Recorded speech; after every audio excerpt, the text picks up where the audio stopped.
What's happening, guys? MS1 Introduction to Military Studies walkthrough video. So as this is the first one in the Military Studies program, it's arguably the most important.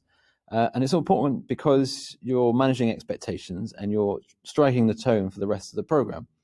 But you've also got a bit of a tricky task in that you're tackling a preconception that some of them will likely have.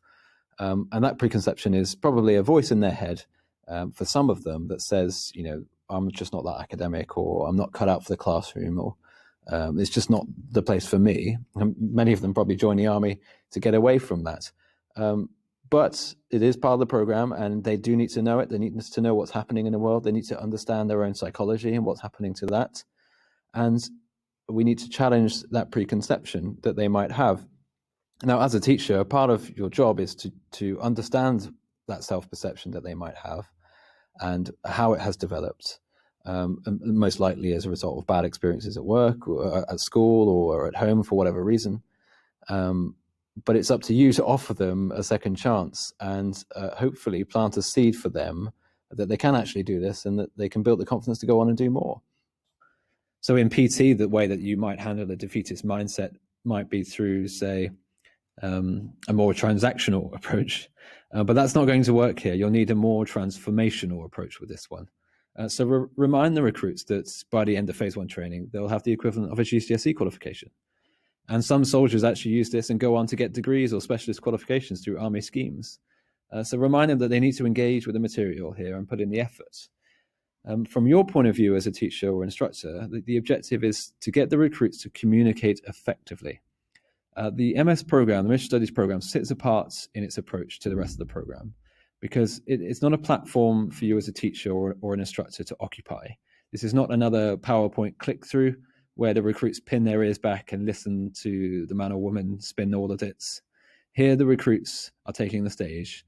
They are the ones reflecting, discussing, experimenting, agreeing and disagreeing, getting things wrong and not being called out for it. That is the tone which you should set at the top of the program. And so we start off by having a discussion around what is a soldier expected to be or to have to be effective at their job. And then this is a good opportunity for you as a teacher or an instructor to achieve that shift in focus away from the lecture style, math style delivery that they might get used to in the program. And one very sounds silly, but one simple way of achieving this shift in focus is for you to just pull up a chair in the middle, sit down, and then ask the question then. And what that does is, psychologically, you are no longer standing as a commander towering over them at the front of the classroom. You are sitting at their eye line and engaging in a discussion. We often do this in ALDP or CLM as ETS officers. And you'll be amazed at the results and the shift that occurs in the minds of the recruits or the students in this, the recruits in this case. But before you sit down, we need to start a word cloud here. So we're going to set up ProConnect. You do that by clicking this button and clicking start. That opens a room. This is the number you'll see. And the recruits should have brought their devices with them. If they don't have devices, we can issue them. Or you can issue them because you have the EduBooks in-house in your squadrons. So they join this room. As you can see, I've just joined. And then we click next. And this is the word cloud. So I'll start over the word cloud, and then I'll start feeding in ideas. They should be flexible, for example. Now, you don't want to influence those who haven't answered yet, because this will appear on the screen in front of the class, and other people will probably just put in what other people are saying, and it can be a bit off-putting. So you could just open another ProWise Presenter screen just to hide the answer while they fill in the word, and then close it again, and then all the words should appear on the screen in front of them. And then you can use this as a springboard to a discussion. Now, you could do it the old-fashioned way and just ask, okay, as normal without a word cloud. But what you might find is that the same people keep putting up their hands, the confident people speak, and the other people hide in the corners. What this word cloud achieves is an opportunity for you as an instructor just to pick out any word and say, okay, who put this one? Do you want to explain? Interesting. Does anyone disagree? Interesting. And then pushing the discussion around the classroom like that, and it makes it much more democratic. It's a leveler in terms of running a discussion. Then next question, why is education important to the modern day soldier? Get them to feed in some answers. The textbook answer will be that the majority of deployments that they'll likely find themselves on will not necessarily be combat operations pure, but it'll be a blend of different operational types, STTs, capacity building, going to other countries, training up foreign armies, using those human soft skills that they've developed, being flexible, responding to the circumstances, understanding the human terrain, that sort of stuff. ADP Land Ops outlines this conceptual component quite clearly. You can see education circled there, but the military studies program probably covers the whole of the conceptual components and why and how the soldier can tap into that. So then you just outline the program as a whole, what they can expect going forward for the rest of the course. So then we're going to cover learning techniques, how we learn as people, cover the aims, and then show them a video of what not to do, which is Homer Simpson saying, if something's hard to do, then give up, as an example. And then we're going to go into the barriers to learning that they might have faced at school. And I touched on this at the beginning. We want them to identify some barriers to learning that they've faced. Get them to discussing groups for 5 minutes, and get them to feed in ideas to this word cloud. This one is optional. An old-fashioned discussion would work as well. But they will produce answers which will tend to fall into 3 main categories. So things like, family or lack of money or distractions at school, which are situational. There's institutional factors, so that relates to the learning environment itself, the curriculum, or say the training that teachers may have received or may not have received. And then finally, dispositional. So there's a personality-driven factors, namely a lack of self-belief or confidence in their ability to do the task. Those are the broad categories that they'll fit into. So if you can try and piece out what they're saying and put them into categories. So at the end, what you want to do is to reiterate that they should treat this, the CMS, and treat the military studies program as a second chance if they did face any bad experiences at school. We move on. How do we learn? You want them to read the questions first, otherwise they just watch aimlessly, and then watch the video. So this video is an advert for Halo Sport, so just be wary of that. But it does outline very well the learning process at the level of the brain. So get them to answer the questions after they've watched the video. So then we introduce the cone of learning to the recruits. And the cone of learning is quite simple, and that is that doing, the activities which involve doing and discussing are the most active forms of learning and lead to the deepest and most effective recall. Hence the emphasis in military studies away from that lecture-based mat-style PowerPoint click-through and towards a discussion focus. But I highlight this to them. So mental resilience, for example, if their section commanders were to stand up and say mental resilience is important and get them to read a PowerPoint slide that says mental resilience is important, it's unlikely that they will have learned the importance of mental resilience or have obtained that skill. But if we get the recruits to go through an experience and endure a process, say through exercise or bayonet training, then it's more likely that they will have learned how to build their mental resilience. So that's how the cone of learning really plays out in practice. Then we just introduce some tips to them, so that the higher level retrieval we see at the bottom was sort of baked into the program, namely discussing through mental resilience through the military studies program, and these in other areas. But the other tools here we see at the top, we use to help memorize and chunk information. So mnemonics will be familiar, but mind maps, diagrams, and organized note-taking as well. Some things to help support their learning. Then there's another video here. The point of this video is as follows.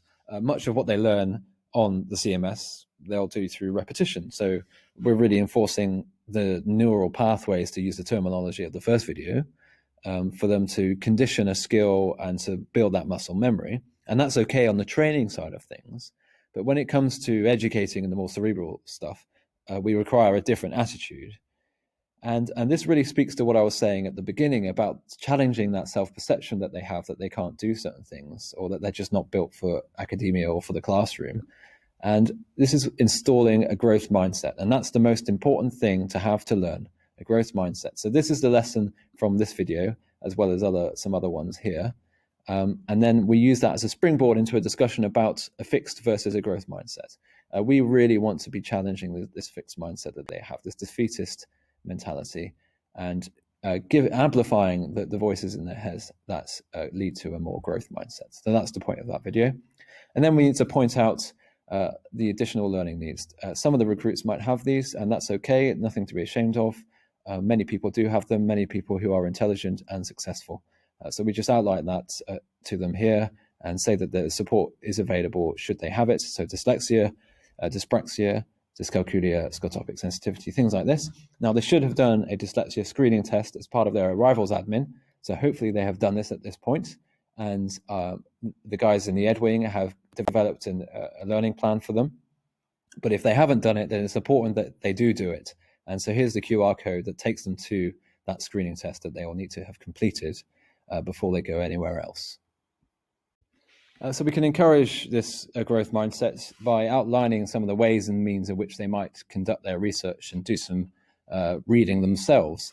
The Project Athena brief that we'll deliver at the end will set them into half sections, and they'll be given a topic, an operational deployment that they have to go away and research and deliver a presentation on in the final week. Now that's a long way off, but I think we need to introduce to them some of the tools and some of the information sources that they need to access to be able to do the research. And we have to do this as early as possible. So MS1, week 1, we're going to introduce to them Defence Gateway. And here is a research activity which will involve them or introduce some of the information sources that are available through Defence Gateway, namely Defence Connect, the AKX, Army Knowledge Exchange, BattleBox, and Alice. So we just set them up into teams, 4 teams, and you give them this question and give them this task to go and dig into Defence Gateway and try and find the information that's on the screen. Now, there's a difficulty with this, and that is that many of them at this early stage might not have Defence Gateway accounts. That is something that we are seeking to address by including it as part of the arrivals admin. If you can do anything about that and get them a Defence Gateway account as early as possible, then great. We are trying to achieve that as part of HQ Regiment now. But if you can run this activity by getting them to all sign in, or 4 of them gathering around one computer where you are signed in, for example, if you can find a way to deliver this activity, I think it would be a very effective way of setting them up ahead of the research that they have to do. And then we just outline some of the skills that are required to conduct research. If you give them a question, they'll most likely just put it into Google and see what answers come out of it.